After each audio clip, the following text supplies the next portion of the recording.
Good evening, everyone. This is Dolores Cannon again with the Metaphysical Hour.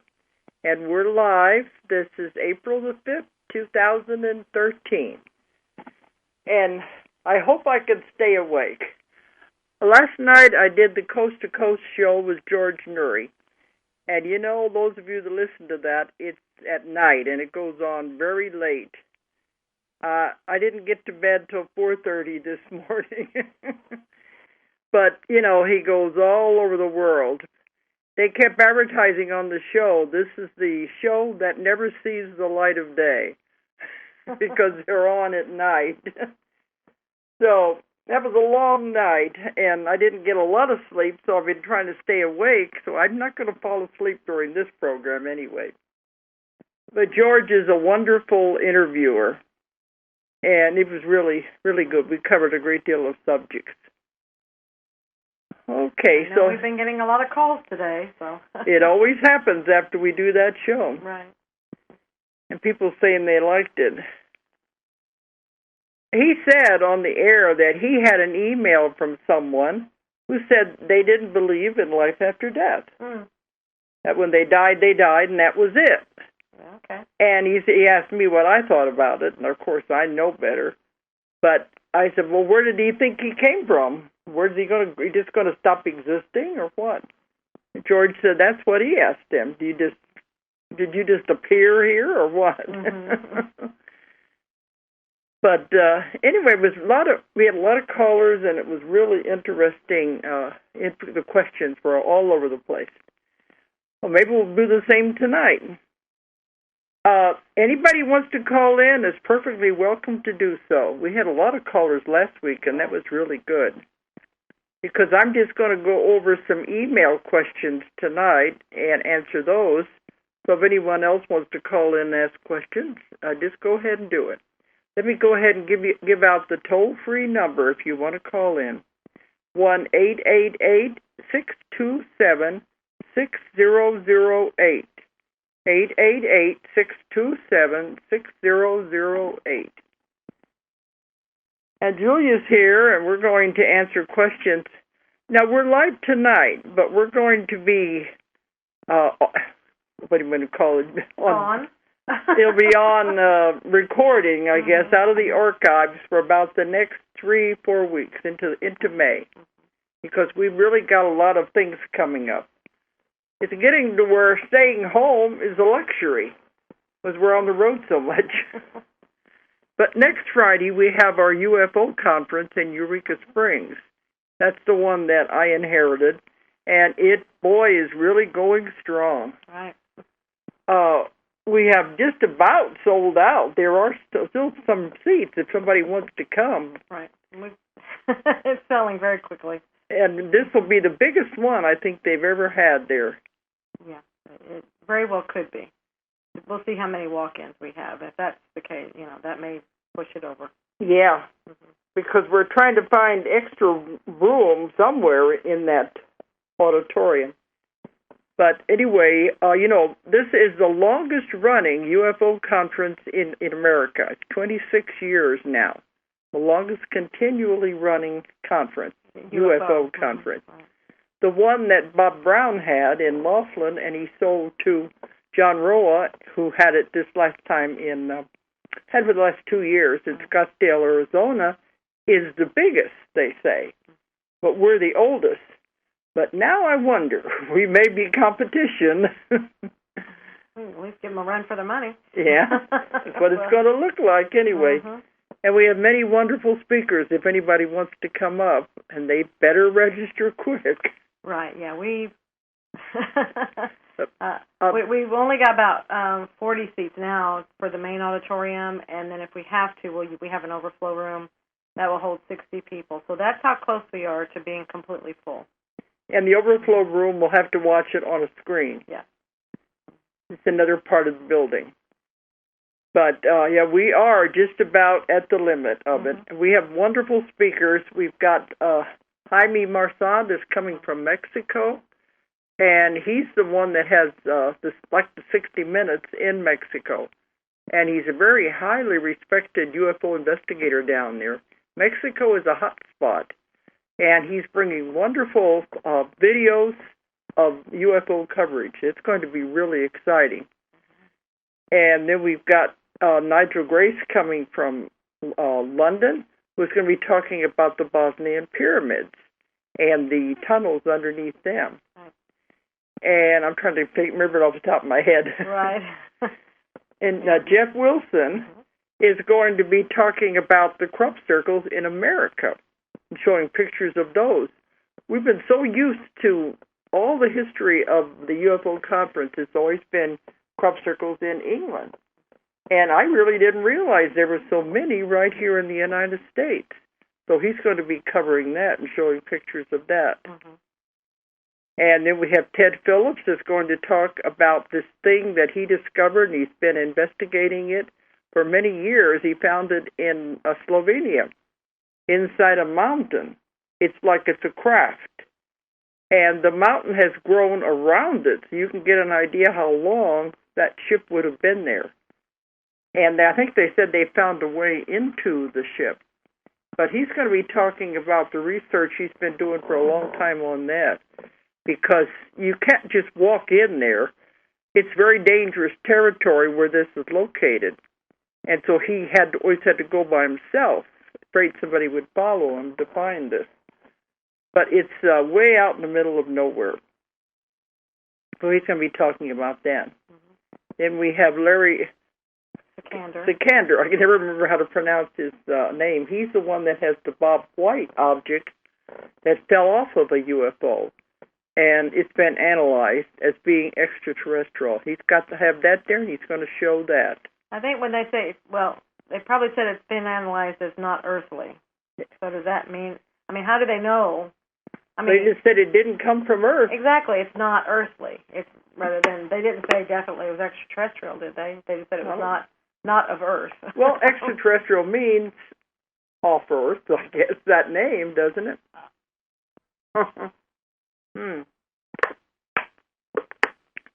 And then Linda Moulton Howell will be there. She's been there almost as long as I have. And she's going to give her latest research that she's come up with. She's an investigative reporter, and she's always finding new things. I think she's going to be showing pictures of the different types of ETs, right, and comparing those. And then Dr. J.J. Hurtak is going to be there, and he's well known for his books, The Keys of Enoch. He's got several books out, and he's going to be talking about the origin of life on Earth. Who else do we got now? Larry Flaxman, we just added him, and he's going to be talking about the propulsion of the craft. The ways he's investigated things like that. And there's some more because we have 9 people. 9 speakers. Well, you. Oh, well, yeah, but I'll be there, but I'm always there anyway. Yeah, but this time you'll be speaking. So. Yeah, but, I spoke last year, too. For the first time. There. Last year, so I said, for the first time. First time at that one, yeah. Mm-hmm. So, we're going to have a really good lineup. Mm-hmm. We've already got 3 speakers for next year. Everybody's wanting to come into this. So, anyway, I guess it's something that'll be ongoing and continuing. We'll have 2 conferences every year. This one and our one in July, the Transformation Conference. But this is this Friday, so we'll be going over there in Friday, Saturday, and Sunday in Eureka Springs, Arkansas, the middle of the beautiful Ozarks here. So if anybody wants to come, it's going to be a really good show. Absolutely. Yes. And we do have the UFO contest still going on. Mm-hmm. Photo contest. Yeah, it's the photo contest. If anybody out there has ever taken a picture of a UFO or a video of one, and you don't know what to do with it, we are having this contest. And we're just charging $5 to enter the picture, and you can win a $100 prize. And, of course, the money that's paid in goes into Lou Parrish's trust fund, where we are sponsoring investigators who need money for their investigations if they need equipment and things like that, which that is also a very valuable program. That's a grant program. If anyone needs money for their investigations, they should contact us also. This is all part of Lou Parrish's trust fund to carry on research. Right. We have a link on the UFO page for that, so if they want to they can go over and I'll take them to the page. It has all the information on that. Mm-hmm. But we're already getting entries into the UFO contest, and we're going to let the audience vote on them. Mm-hmm. Right. But if you enter it, don't send your only copy. Don't send the original, because we can't guarantee that something won't happen to it. Send us a copy, and we'll try make sure it gets back to you, but we don't want to be responsible for the one and only one. And if you enter it, send it in, and give us about one-page description of how it occurred, how you came to take the picture. And no computer-generated. Right. All just regular photographs, and ones we're getting are really good. Right. Yeah. So it's something interesting. Some of them, they didn't even know what they had until the film came out. Exactly. I want to say develop the film, but you don't develop it anymore. But they just took pictures and didn't realize what they had on it until it came out. Mm-hmm. So that's another interesting sideline. So if you have any pictures, even if you can't come, send them to us and enter them into the contest. And that'll be the last day on Sunday. We'll be judging those. Right. So it's going to be Friday, Saturday, and Sunday. And there's a whole lot going on. It's more than I can even remember here. It's going to go fast. That building is going to be packed. Oh, yes, it is. Okay, so that's next Friday, so we can't do our show on that night. And the week after that, I'm going to be in Tennessee. What is that called? It's the Four Corners. The Coptic Conference. The Coptic Conference, but it's the Johnson Tennessee. Mm-hmm. Right there where they all come together in that corner. Right. The Coptic Conference, and I'll be doing a lecture there. That's the week after. Then the week after that, going toward the end of April, we've got my class, and that's going to be here in Arkansas. And it's the level 1 and level 2 classes of my method, my hypnosis method. But level 1 is completely it's full. Out. It's full, yeah. We can't get any more in that. No.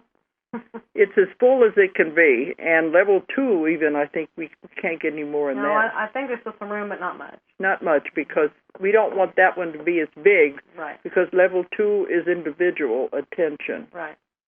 And from our online classes now, we're getting some that are wanting to come over into the level 2. Mm-hmm. We have honing of the skills in that and individual attention to the practitioners. But that's going to be going on for the next 2 weeks after that. So that's going to take us into May. So it's going to be a little while before we get back live. When is the next conference live one here? The class, the conference, the class, the level 1 class, isn't it? The next class in America that's anywhere close to America? We're only having one level 2. Well, we're having one in Canada in June, probably the end of June. And after that, we're having the next one is on a Panama Canal cruise. So that's because it leaves from America and ends in America. Yeah, but we're having a level 2, I think, in June or July. Yeah, we're having that quarterly to help out the ones that are all coming out of the online class. But it's really interesting. It's in September, isn't it? October is when we're having the Panama Canal.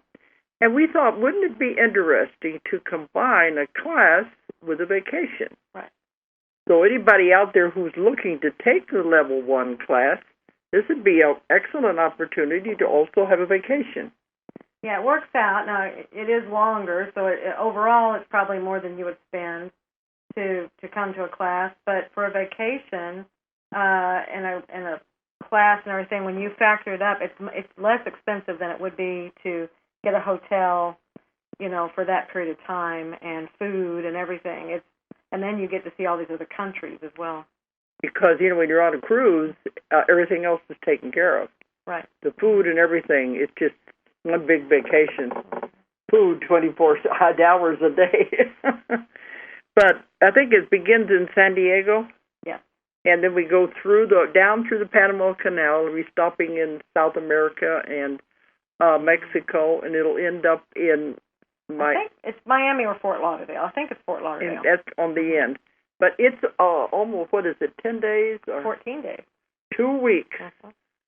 And if you factor it in, it's a very reasonable price for just the cruise alone. Mm-hmm.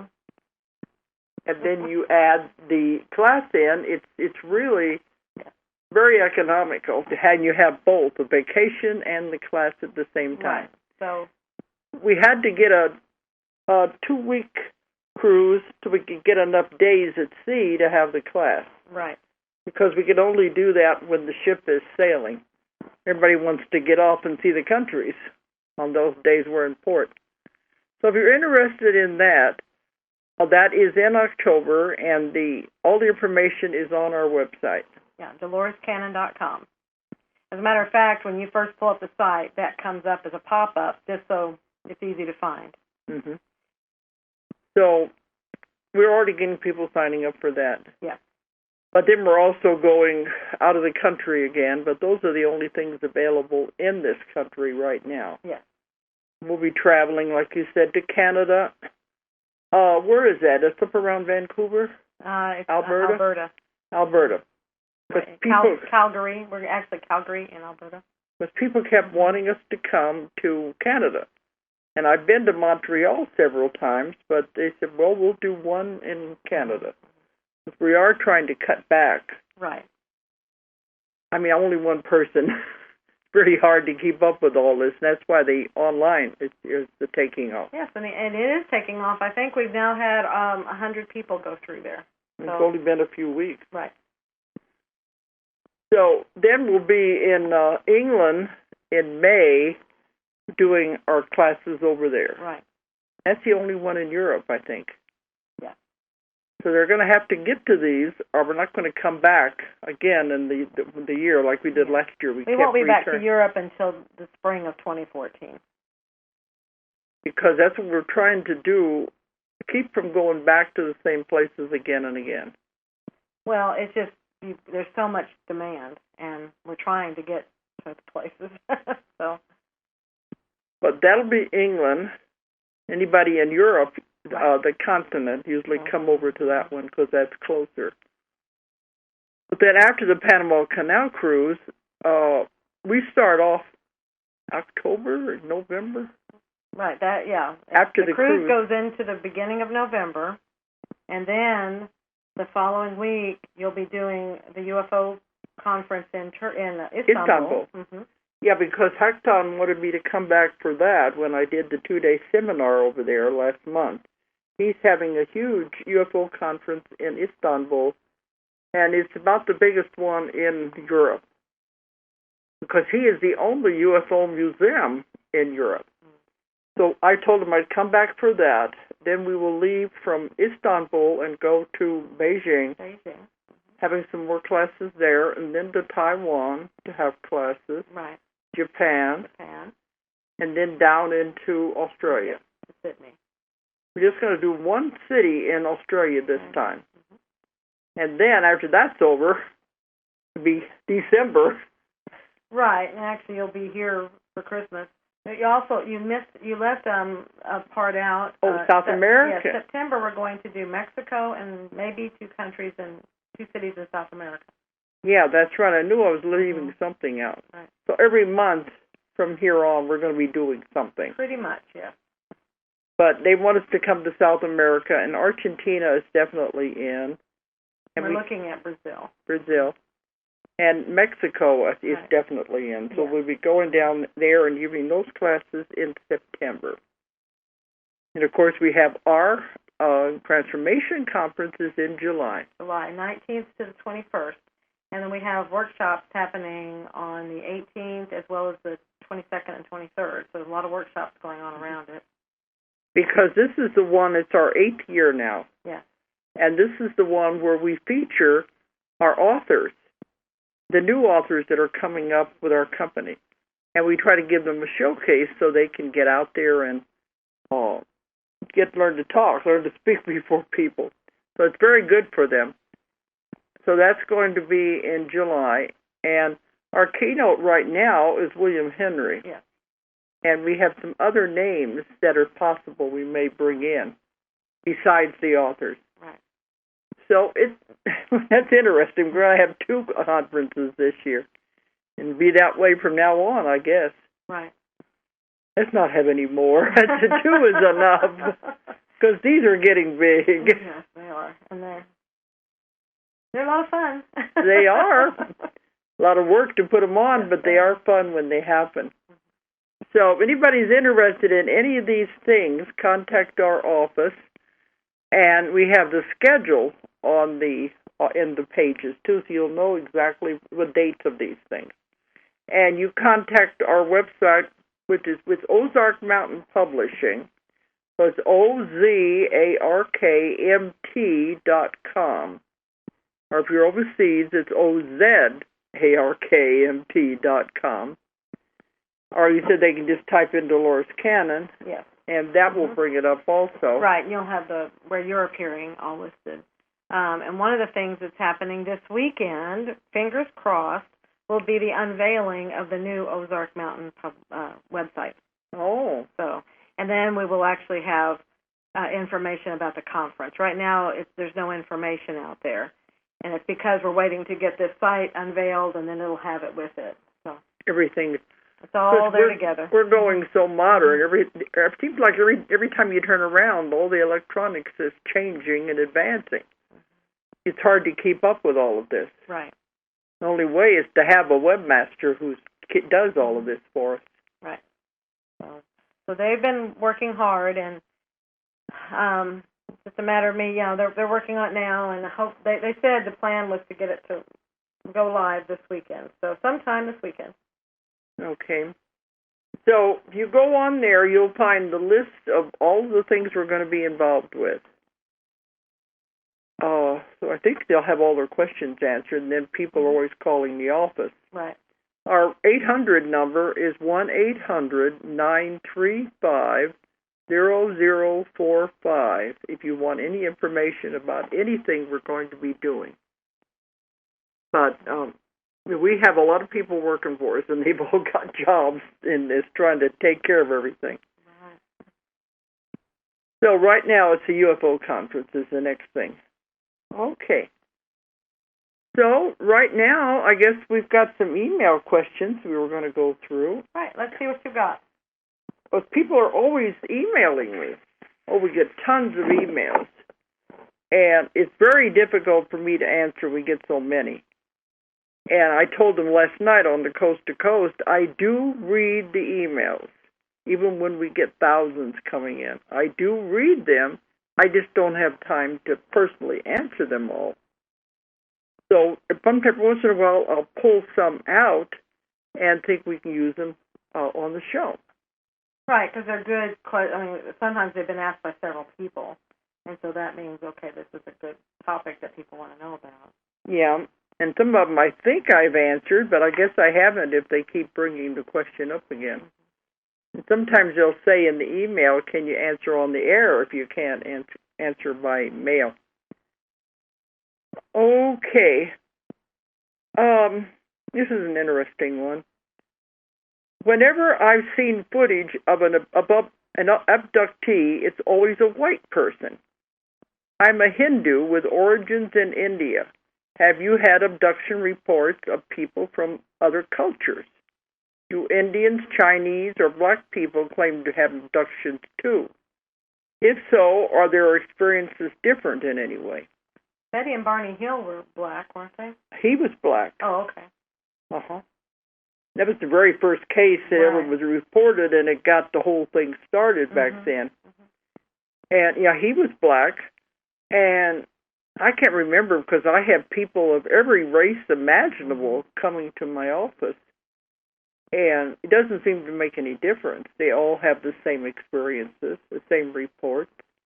You've had them where they've had the abduction or the visitation experiences. Yeah, because they don't like the word abduction. Right. I don't remember Hindus. I have people coming to my office that are Hindus, but I don't remember UFO cases with them. Right. But I can't see why it would be any different. No, it shouldn't be. No, I imagine it's, because if they're one, they're checking in on their own, and then two, they want their own. This is to raise the energy and the vibrations unilaterally around the world. So it's not, you don't. It's probably proportionate to what's coming in. Okay, I was wanting to say to the population, so you'd have more like ratio to the population, but it has something to do with the land mass.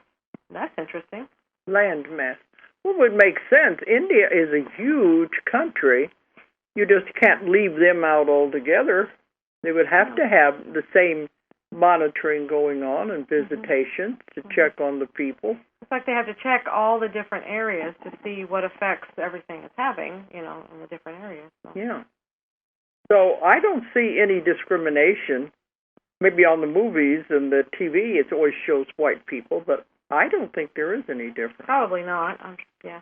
Okay. We don't know that to be certain, but probably I don't see why it would be. It would make sense. Right. Okay. We've got several here about ETs. That's why I thought we would answer those first.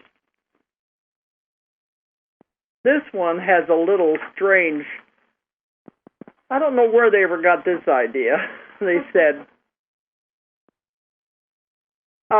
this woman thinks it's horrible to imagine being monitored by beings unable to grasp the concept of love, happiness, joy, compassion, etc., etc., who regard emotion as something detrimental to human development.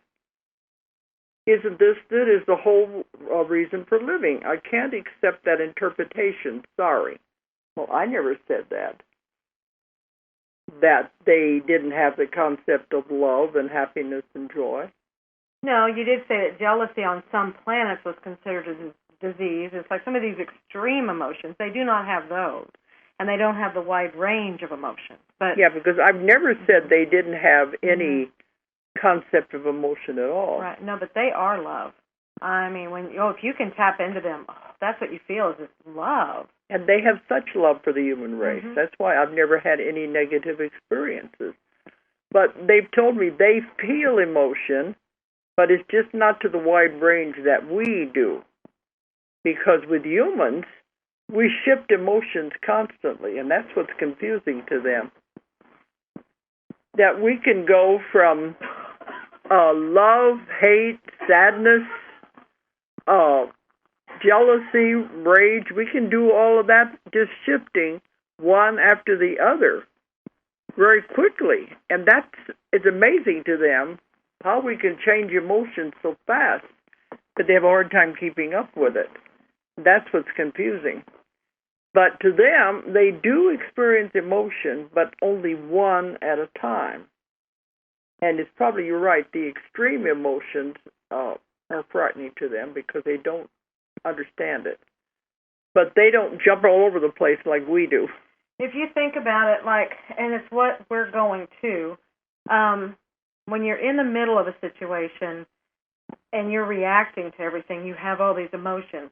But when you're able to pull back and look at the bigger picture of it, you remove yourself to some degree from the emotions. You still have some, but you don't have all that extreme stuff going on, that gut-wrenching stuff. That's kind of how it is. They are just pulled back to a degree where they can have a different aspect of the emotion. It's just lesser. It's still love, but it's not the dying passion, all that stuff, But they do have it.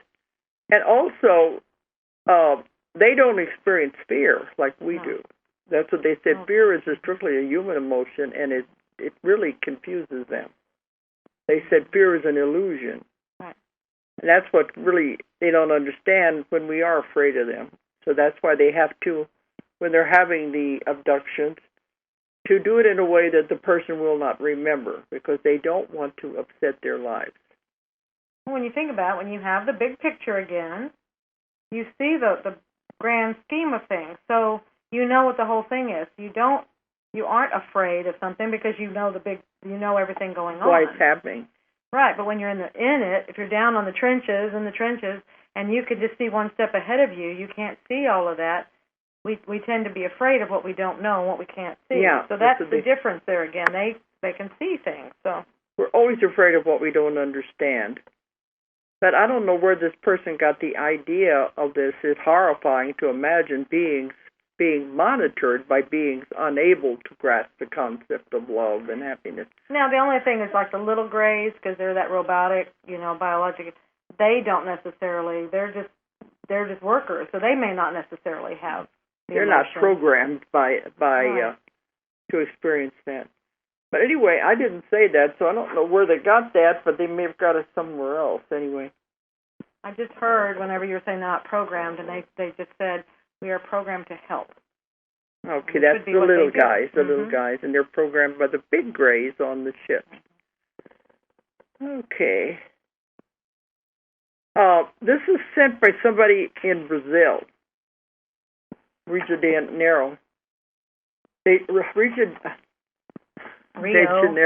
Janeiro. Yeah, I can't talk right now.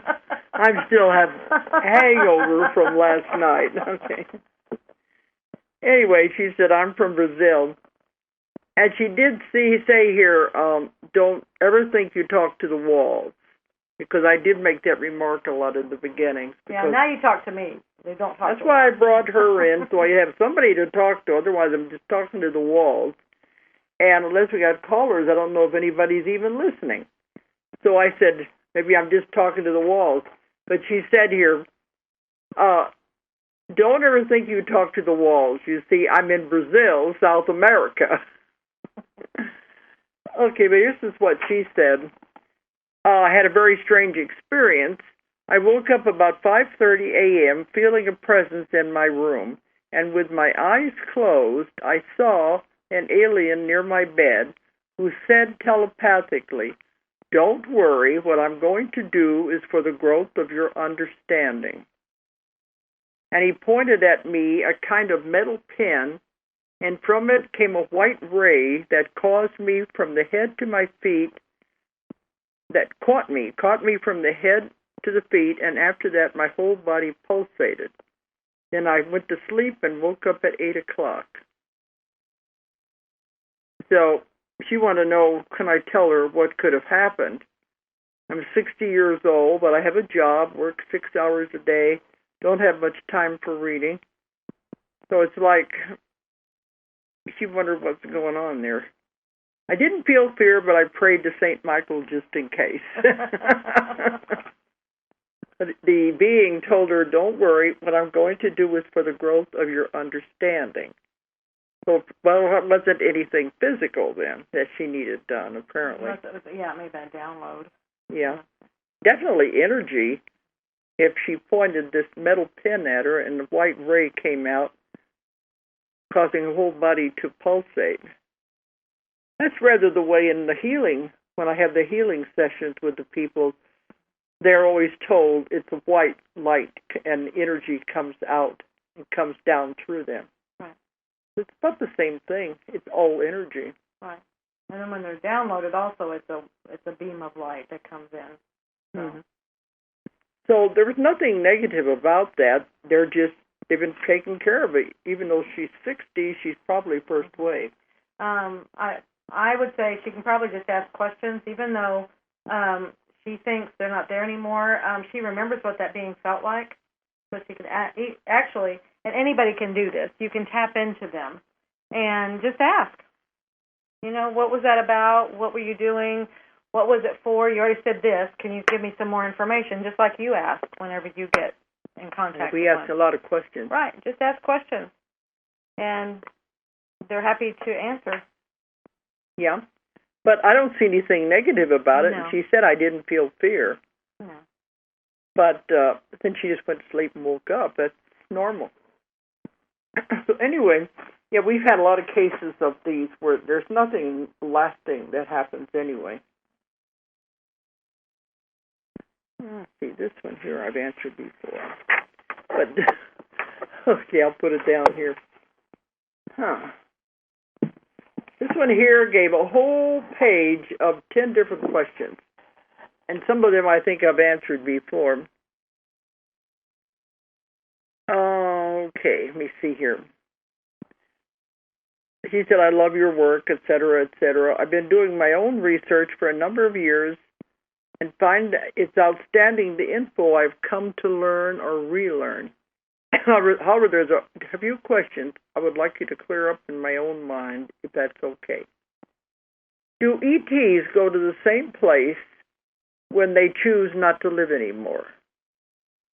And I think I know the answer, but let's hear it from you. Meaning spirit. Yeah, when they die. Mm-hmm. I think I had a client that asked me the same thing. What happens when the ETs die? Where do they go? Yeah. They go to the same place we go. They're beings just like us. We all go to the spirit side, right. And where we have the life review and the download, and then we go before the council or the board, decide what we're going to do the next time.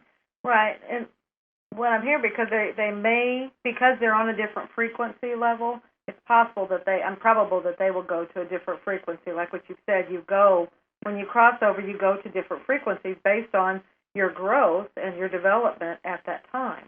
And you can't go any higher than you're vibrating at. I wouldn't be surprised if they had a different part of the spirit realm. Exactly, that's what I'm saying. That just dealt with those type of beings. Well, they're already vibrating at a higher frequency, so it could very well be that they're in a different, in a just different location, but different level. Maybe not. We're always choosing roles too, so and we're always flipping around to different planets and different places. So yeah, one of my last clients I just did a few days ago went to a life where he was an ET on a very strange-looking planet. It was almost ethereal type planet, and he was a being. And their job, they had machines. He called it machines for want of anything else because they weren't as physical as we think. And their job was to shoot or send loving energy to different planets, the kind of energy that they need to develop and to grow. And he was especially sending it toward Earth. And I've had others tell me the same thing.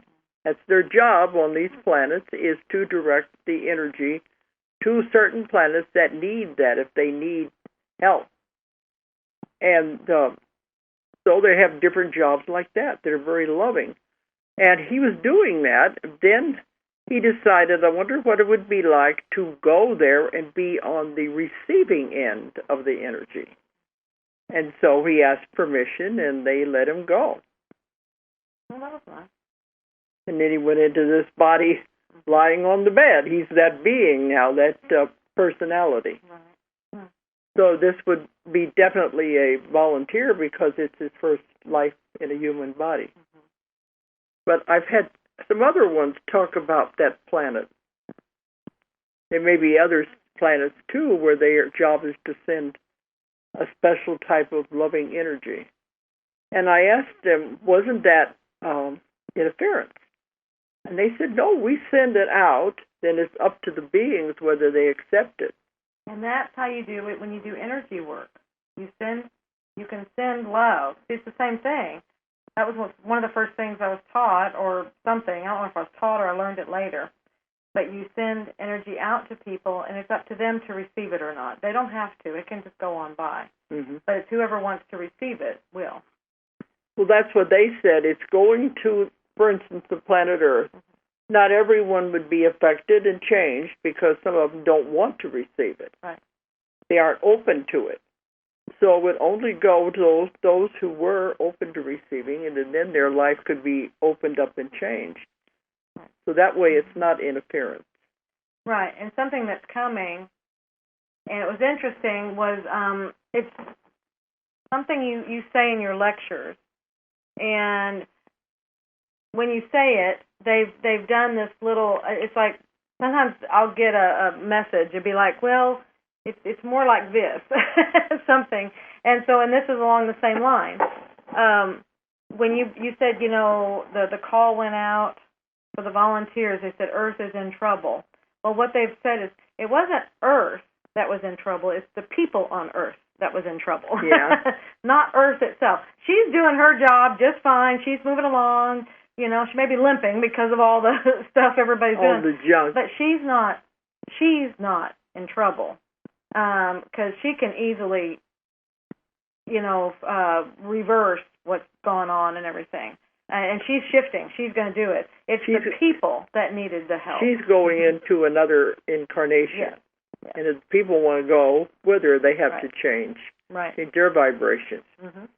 But, yeah, that's a good way to put it. Yeah, it was the people that were, not realizing, they have to shift. You have to shift your vibrations if you're going with her. And it was they were stuck. So that's where the new vibrations had to come in just to help them understand that new vibration. Because they had no examples.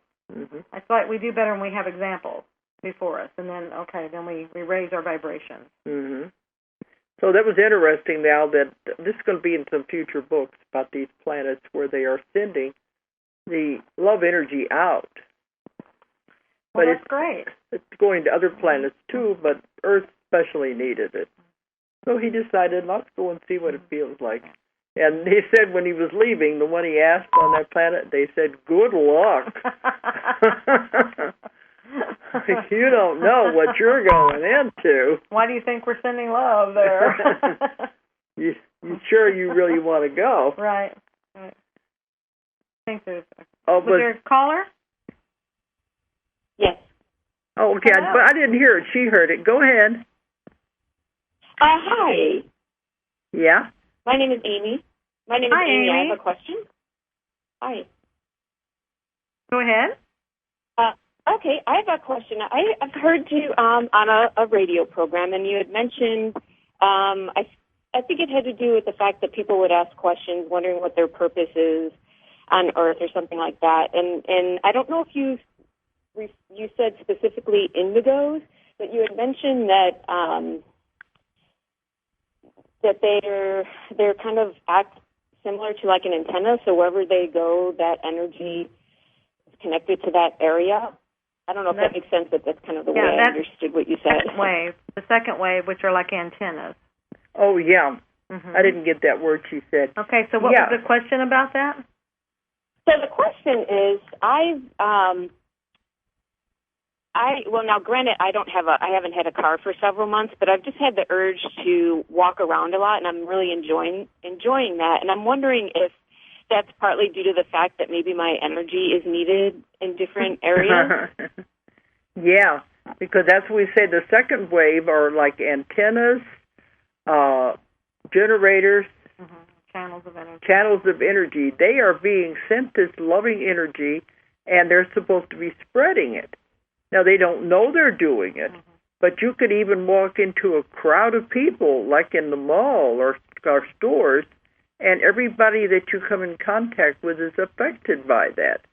So I imagine if you're just walking around, the energy is affecting everyone. Right. It may very well be because when you're walking out like that, when you're in a car, you have a barrier around you. Yeah. Where when you're walking, it may very well be while you're in that position, just to spread it around.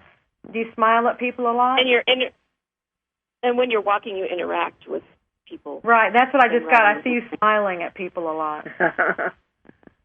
Do you? But now, and what is? I'm kind of quiet, but I have been. I do a little of both. Like I enjoy people watching, but I have been interacting with people a lot. Like I'll compliment their clothes, or if I see something, I might ask a question, or if I see something that they have that reminds me of something, I'll bring it up. Uh-huh. Yeah, that's important. That's really important. Well, they've said that just smiling at somebody really means a lot. Right. It can make a difference in that person's day. Mm-hmm. But just spreading loving energy like that, that's what you're here for, and it really makes a difference. Yeah, I'm not... I'm positive when I interact with the people, but I'm not like a smiley, like lovey-dovey kind of person. Scary smiley person. No, I'm not. I mean, I do smile, but I'm not. That's what second wave is supposed to do. Just be and be generating positive energy that really affects people, and it's good. Yeah, you touch them more than you realize. Pardon me? You said you touch them more than you realize. Yeah. You're affecting them more than you realize. Right. And specifically, what is the second wave? Specifically, what is the second wave?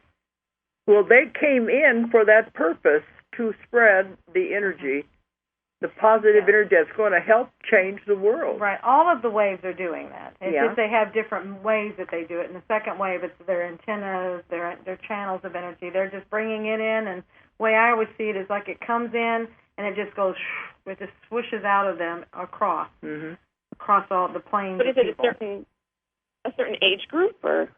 Oh, yeah. So she doesn't know about the waves, apparently. Is it a certain age group? Oh, how old are you? Oh my God, I lose track of my age. There you go. 44, 45. You're there. That's the second wave. That's second wave, yes. They're 20s, 30s, into the early 30s 40s. and 40s. Their 20s are now the. Okay. They're like the very last end of the. New children, yeah. Right. Oh, you're definitely one of them. But one of the problems with the second wave is that a lot of them don't like people.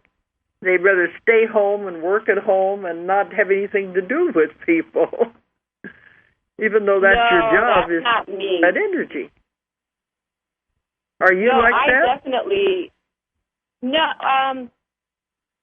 I like to get out. I mean, sometimes I end up staying in because I kind of get overwhelmed with a lot that's going on in the world or whatnot, but I love getting out, even if it's just for people watching. But I do enjoy interacting with people. But when I was young, I was incredibly shy. So over the years, I've, gotten over that. Yeah, one of the things she said, she likes to watch people. The second wave tends to be observers. They do. I've called them observers many times. Right. And you definitely fit in with that. Right, but this is you're on the positive side of it. So you're taking it and embracing it, which is wonderful because so many just want to stay holed up in their home and don't want to interact. And it's like here's all this wonderful energy not getting spread. So because that's they fantastic. don't like being around the other people and their energy. Right. I think you found a way to do it. That's wonderful. You're doing what you're supposed to be doing. Right. Oh. Well, that's good. And I also, because I've just been so in this for at least a few years, like not knowing, my career, nothing's really happening with that. And you just wonder, like, gosh, I don't even know how to explain it, but I feel like at least I have a purpose when I'm walking around, even though I'm not doing anything to contribute to paying my bills. And I don't, Yeah, but you're doing what you're supposed to be doing. That's why you're here, is to do exactly what you're doing. Sounds like you're doing it. It feels good. Mm-hmm. Now, granted, I live in L.A., so the weather is nice to be able to do that. Oh, wonderful. And you have access to a lot of people. Definitely, especially where I live. I mean, it's just well, keep doing what you're doing a good job. Oh, well, thank you. Okay, and thanks for calling in, Amy. Okay. You're welcome. Okay. Okay, I'm going to listen online. Okay. Okay, we've got a couple more on this one list of questions here. Well, the one asked this one, are there any toilets on UFOs? Are there? And I read that, and I was thinking, that's a little strange. Well, but these are practical questions, What happened? I've heard them ask people that fly the jets, and they said, what do you do? Are there toilets on the spaceships and stuff like that? Yeah.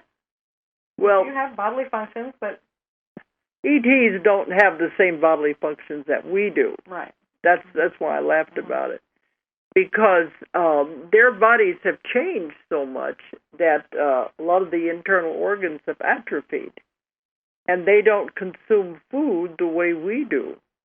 Many of them live off of light. They don't have to take anything into their body, and that's why their internal organs have atrophied. This is why the face looks different. They said a lot of people are afraid of the way they look because it has no emotion, because it's like frozen.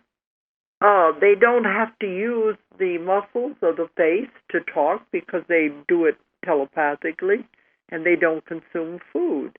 So it kind of turns into a mask.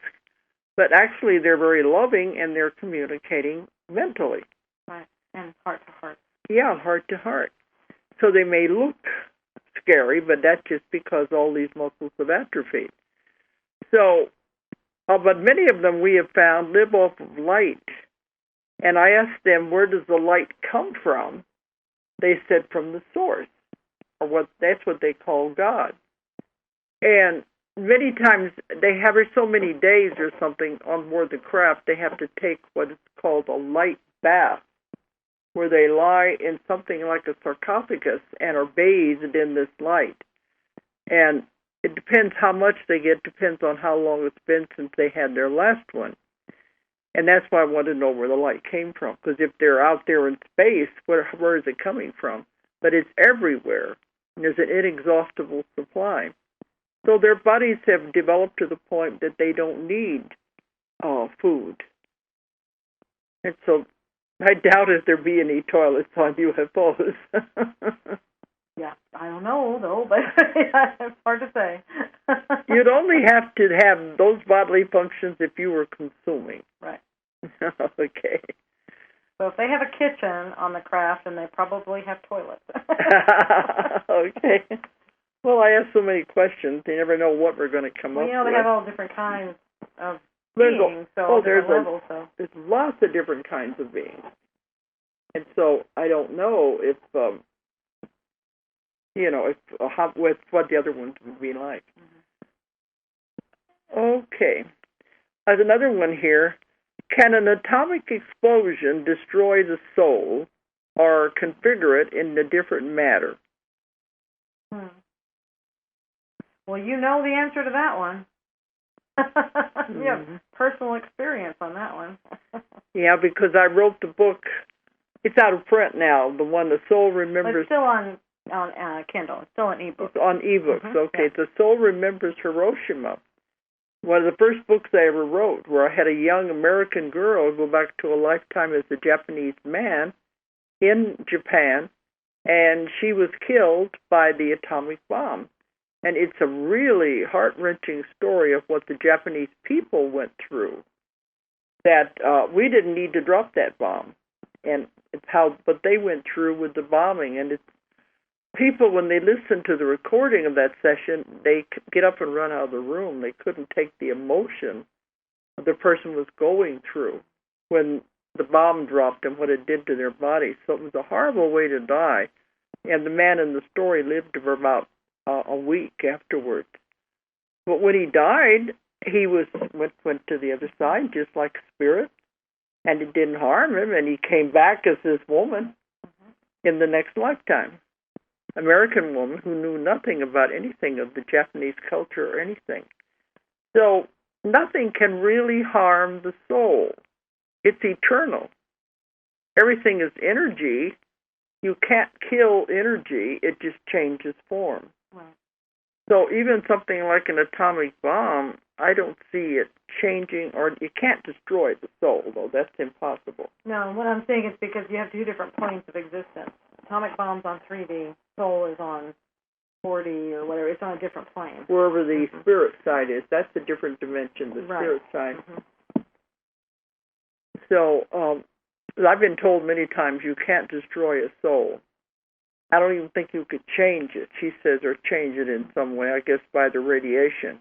No, it's like you said, we're a spark of light. Yeah, when you take us back, when I've taken people back to what they really, really are, what their soul really is, it's just a tiny spark of light. So that can't be harmed. The physical body is what is harmed. Right. I've had people die in so many different ways. And I said, if I had somebody die in an atomic explosion and it didn't hurt them, and I know nothing will hurt them when we take them through the death experience. Right. But that's an interesting question. But, no, it can't harm the soul. The soul goes on. I would believe it would go to the resting place. If it was, yes, if it was traumatic.